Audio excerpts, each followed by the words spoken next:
ఈరోజు సెకండ్ షోకి పెద్ది సినిమా చూసాం. అయితే జెన్యూన్ రివ్యూ ఏంటనేది మనం మాట్లాడుకుంటే, పెద్ది సినిమాలో ప్రతి ఒక్క సీన్ కూడా నిజంగా మన యొక్క బాల్యాన్ని గుర్తు చేస్తుందనమాట. అప్పట్లో ఒక పెద్ద క్రికెటర్ కావచ్చు, లేకపోతే రెజ్లర్ కావచ్చు, పథకాలు సాధిస్తూ ఉంటే అరే ఇంత గొప్ప స్థాయికి ఏ విధంగా వెళ్ళేవారు అని చెప్పేసి అప్పట్లో మనము పుస్తకాల్లో చదువుకునే వాళ్ళం. గొప్ప గొప్ప క్రికెటర్ కావచ్చు, రెజ్లర్స్ కావచ్చు, పథకాలు ఏ విధంగా సాధించుకొచ్చారు మన దేశానికి అని చెప్పేసి.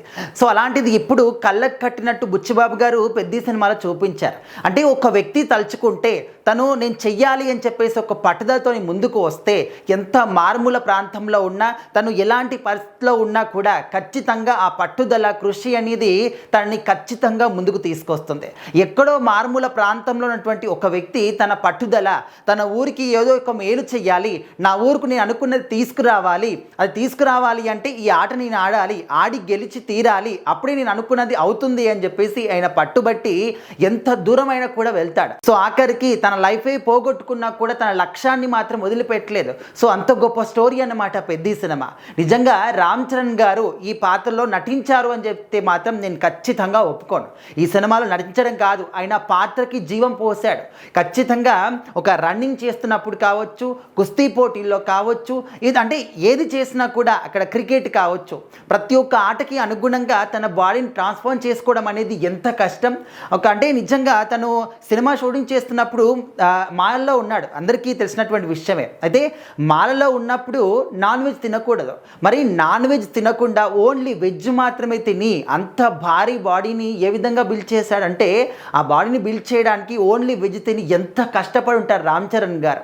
అంటే ఇప్పుడు కుస్తీ పోటీలు ఆడినప్పుడు భారీగా బాడీ కనిపించాలి, ఒక బీస్ట్ లాగా కనిపించాలి, దానికి తగ్గట్టుగానే బాడీని ట్రాన్స్ఫార్మ్ చేసుకున్నాడు. ఆ తర్వాత క్రికెట్ ఆడాలంటే కొంచెం బాడీ, అంటే ఈ యొక్క కుస్తీ పోటీల కన్నా కూడా కొంచెం సన్నగా కనిపించాలి. సో దానికోసం మళ్ళీ వర్కౌట్ చేయడం, అంటే ఈ విధంగా ఒక్కొక్క సీన్కి ఒకలాగా బాడీ ట్రాన్స్ఫార్మ్ చేసుకోవడం అనేది ఎంత కష్టంతో కూడుకున్న పని. రామ్ చరణ్ గారు అంత కష్టపడి ఈ సినిమాని తీశారు. స్టోరీ కూడా చాలా అద్భుతంగా ఉందన్నమాట.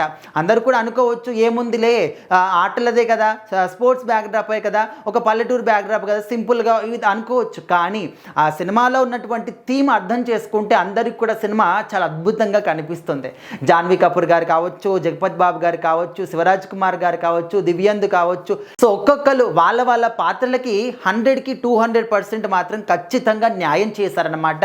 అండ్ నిజంగా ఒక సీన్ ఉంటుంది, ఆ సీన్ చూసినప్పుడు మాత్రం ఎంత మనసు రాయిగా ఉన్నా కూడా వాళ్ళ కంట నీరు అనేది డెఫినెట్లీ ఆటోమేటిక్గా వస్తుంది. సో ఆ విధంగా సినిమాలో ఎమోషన్స్ కూడా చాలా అద్భుతంగా పండించారనమాట రామ్ చరణ్ గారు.